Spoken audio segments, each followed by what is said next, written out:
کہ بعض اوقات نظر سامنے کوئی آئے تو اس وقت لگتی ہے اور بعض اوقات تصویروں وغیرہ پر بھی لگتی ہے. یعنی آج کل آپ دیکھیں کہ کتنا یہ رواج عام ہو گیا ہے، شادی ہوئی، شادی کی تصویریں فیس بک پہ ڈال رہے ہیں، پوری دنیا دیکھ رہی ہے، اور کون کس نظر سے دیکھ رہا ہے، کس حسد کے ساتھ دیکھ رہا ہے. پھر اسی طرح یہ کہ بچہ پیدا ہوا، پہلے دن کی بچے کی تصویریں ڈال دیتے ہیں، اور وہ ابھی معصوم سا بچہ ہوتا ہے، اس کے اوپر تو ابھی کوئی پروٹیکشن کی لیئر بھی نہیں ہوتی، تو اس کو اسی طرح اثر ہو جاتا ہے. بعض اوقات اس میں خوشی سے بھی لگ جاتی ہے نظر، بعض اوقات یعنی ضروری نہیں ہوتا کہ حسد کی وجہ سے ہی لگے، دشمنی کی وجہ سے ہی لگے، بعض اوقات خوشی یا تعجب کی وجہ سے بھی. یعنی انسان کسی چیز کو دیکھتا ہے تو حیران ہو جاتا ہے، جیسے ہم کہتے ہیں واو کیا ڈریس ہے، کیسا گھر ہے، کیسا میک اپ ہے، کیسی جیولری ہے، کیسی ارینجمنٹ تھی، فلاں چیز. تو اس سے یہ کہ یہ نہیں ہوتا کہ کوئی بری نظر سے انسان دیکھ رہا ہوتا ہے، وہ خوشی کی نظر سے ہی دیکھ رہا ہوتا ہے. اسی لیے آپ نے دیکھا ہوگا کہ بعض اوقات ماں کی نظر اپنے بچے کو بھی لگ جاتی ہے، حالانکہ وہ حسد نہیں، پیار کی نظر ہوتی ہے. تو اس کے لیے بھی ضروری ہے کہ انسان جب اپنے گھر میں داخل ہو، اپنے بچوں کو دیکھے، اپنی نعمتوں کو دیکھے تو ماشاء اللہ پڑھے. اب آپ دیکھیں کہ ہمارے معاشرے میں کتنا عجیب ہے نا، ٹرک کے پیچھے تو لکھا ہوتا ہے حاسد کا منہ کالا، رکشے کے پیچھے لکھا ہوتا ہے، فراری کے پیچھے کون نہیں لکھتا. اب آپ دیکھیے کہ رکشے کو نظر لگے گی، کون لینا چاہے گا رکشا؟ دیکھو فراری کو تو لگ سکتی ہے نا نظر. بعض لوگوں نے کالے پراندے لٹکائے ہوئے ہوتے ہیں، کسی نے جوتا لٹکایا ہوا ہوتا ہے، کسی نے ہنڈیاں کالی الٹی کر کے رکھی بھی ہوتی ہے. اس طرح کے عجیب و غریب کام کرتے ہیں. تو یہ چیزیں پروٹیکٹ نہیں کرتی. بعض لوگ کالا تل لگا لیتے ہیں، کچھ بچے بےچارے بڑے سامنے ہوتے ہیں تو ان کو آٹے کا لگانا چاہیے تھوڑا سا کنٹراسٹ تو نظر آئے. تو یہ تل لگانے سے بھی کوئی فائدہ نہیں ہے. اور اسی طرح کچھ لوگ یعنی کہ دلہن کو تیار کر کے کوئی ایسی چیز بیچ میں ڈال دیتے ہیں کہ وہ اس کی خوبصورتی ماری جائے، تو اس سے بھی فائدہ نہیں ہوتا. نظر کا لگنا جو ہے وہ برحق ہے. نبی صلی اللہ علیہ وسلم نے فرمایا العین حق، نظر لگنا برحق ہے. نظر بد بھی حسد کی وجہ سے پیدا ہوتی ہے، اور نظر بد جو ہے وہ ایک طرح سے اس کو تیر کہا گیا. یعنی جس طرح فزیکل تیر ہوتے ہیں، ایسے ہی جو حاسد جس کے دل میں بغض اور شر ہوتا ہے، اس کی نگاہوں سے کچھ ایسی ریز نکلتی ہیں جو جا کر اس شخص کے اوپر اٹیک کرتی ہیں جس سے وہ حسد کر رہا ہوتا ہے.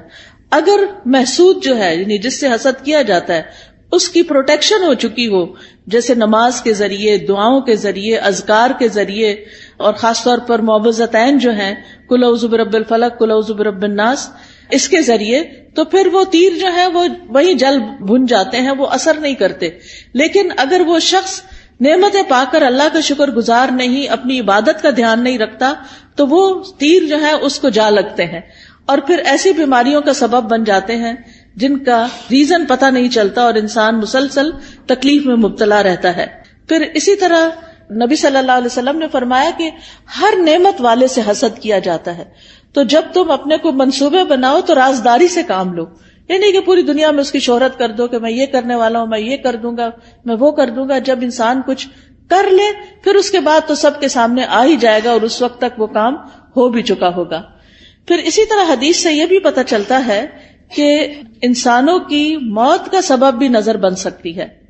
رسول اللہ صلی اللہ علیہ وسلم نے فرمایا اللہ کی قضاء اور قدر کے بعد نظر بد ہی میری امت کے اکثر لوگوں کی موت کا سبب بنتی ہے.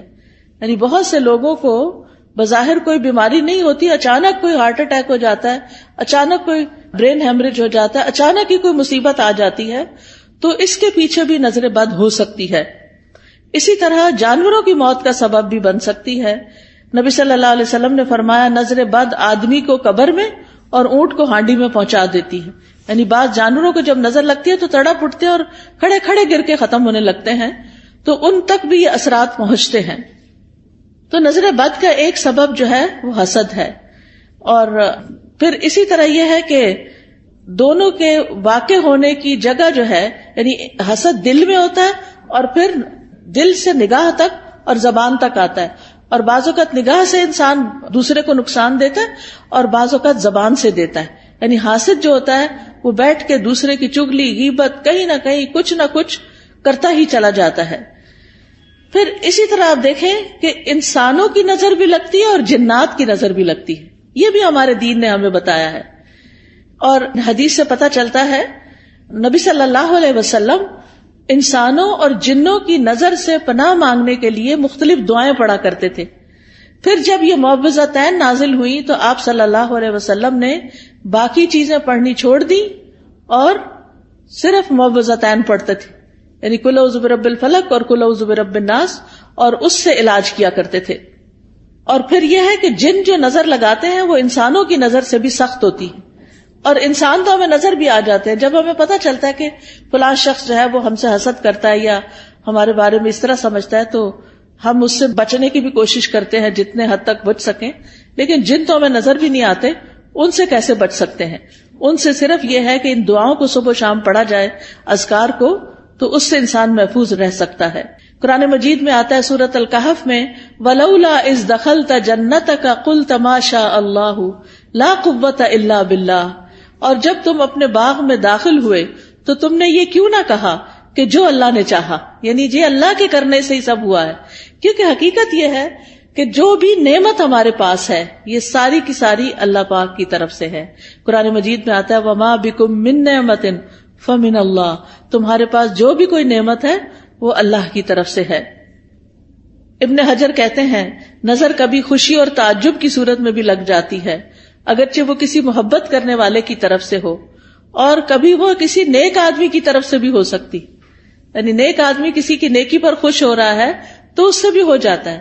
تو جب کسی کی کوئی چیز دیکھیں تو فوراً برکت کی دعا دے کہ اللہ ان کو برکت دے. اچھا کھانا دیکھیں، اچھا ڈریس دیکھیں، اپنے بچے کو کوئی نیکی کا، خیرات کا، صدقات کا کوئی اچھا کام کرتے ہوئے دیکھیں.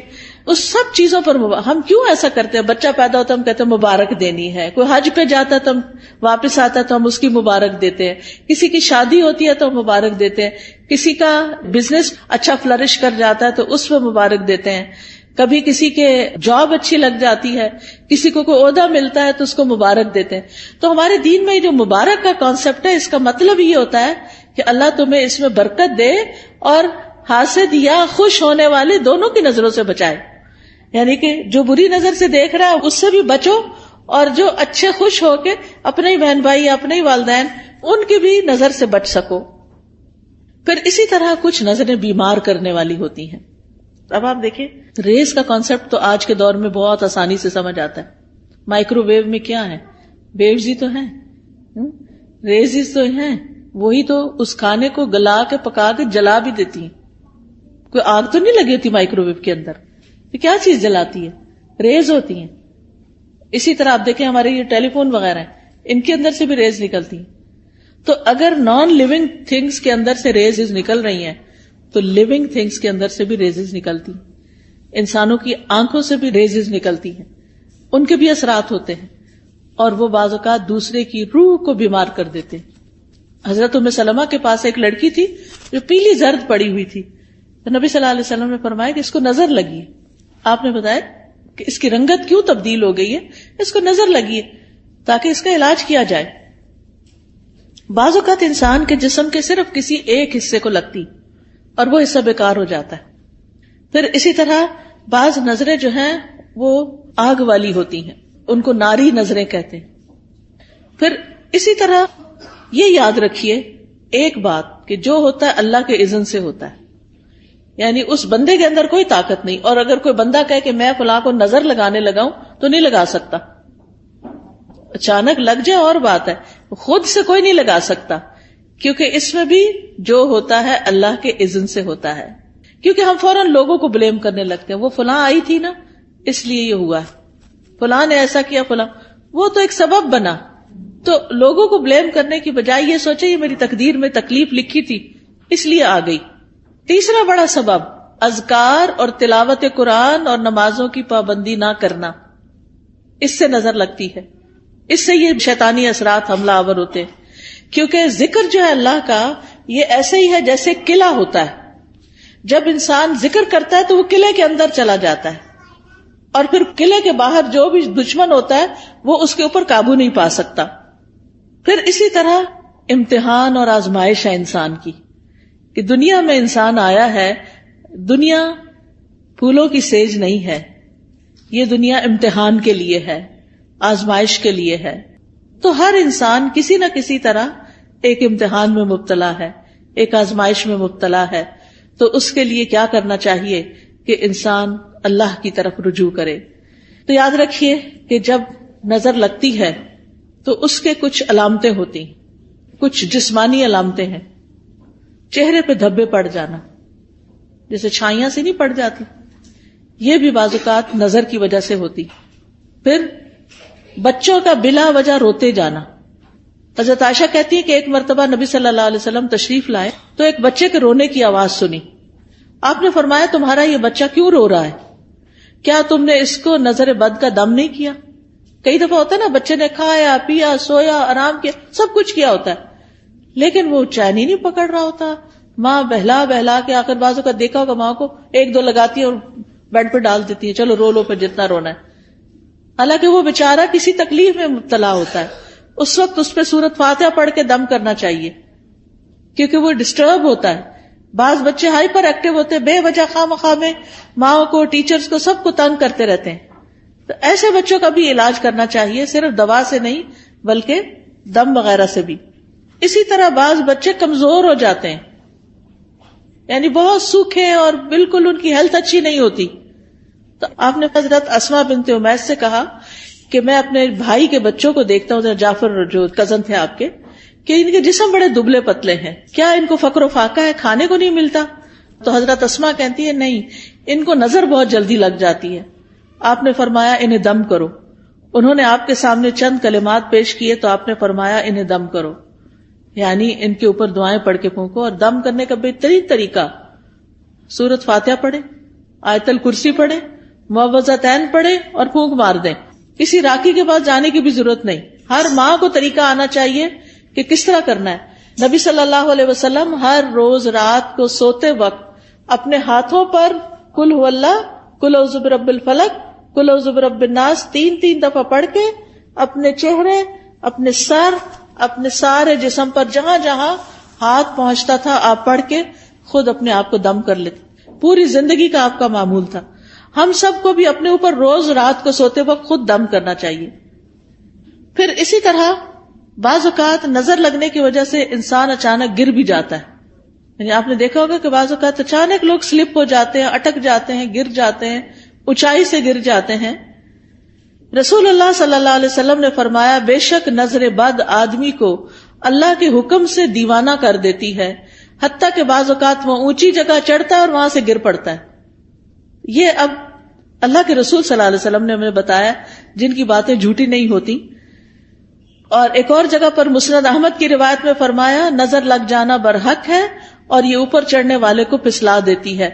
اوپر چڑھنے سے مراد ایک تو بلندی پہ ویسے چڑھنا ہو سکتا ہے اور ایک دنیا کے اعتبار سے اوپر اوپر اوپر یعنی ترقی ہوتے چلے جانا. تو آپ صلی اللہ علیہ وسلم نے اس کا حل کیا بتایا کہ برکت کی دعا دو. یعنی جس کو ترقی مل رہی ہے اور کوئی بڑا نام مل رہا ہے تو اس کے لیے بارک اللہ فیکا، بارک اللہ لکا، بارک اللہ علیکا، اللہ برکتیں دے.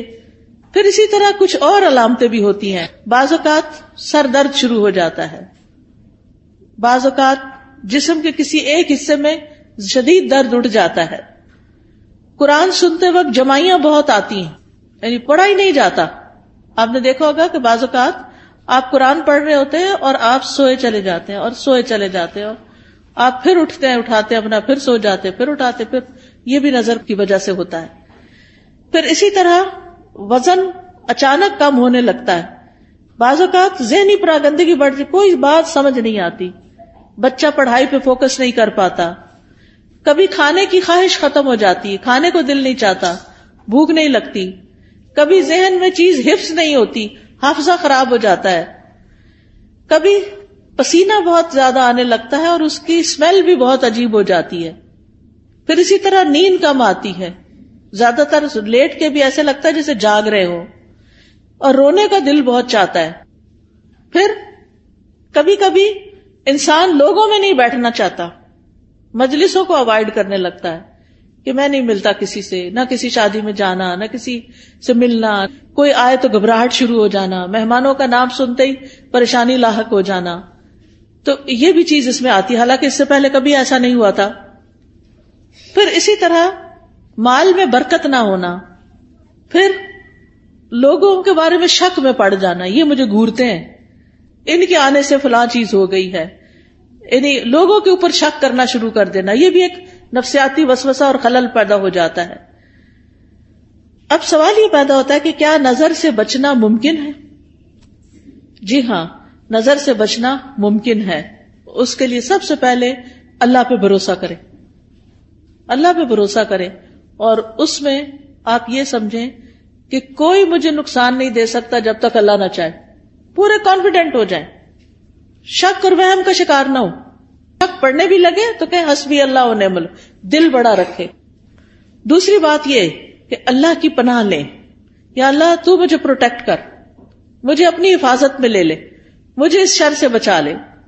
رسول اللہ صلی اللہ علیہ وسلم نے فرمایا، اللہ تعالیٰ فرماتا ہے میرا محبوب بندہ اگر مجھ سے مانگتا ہے تو میں اسے دیتا ہوں، اور اگر وہ کسی شیطان یا دشمن سے پناہ مانگتا ہے تو میں اس کو محفوظ رکھتا ہوں۔ تو اللہ تعالیٰ اپنی حفاظت دیتا ہے، تو اس لیے حفاظت کی دعائیں پڑھتے رہیں۔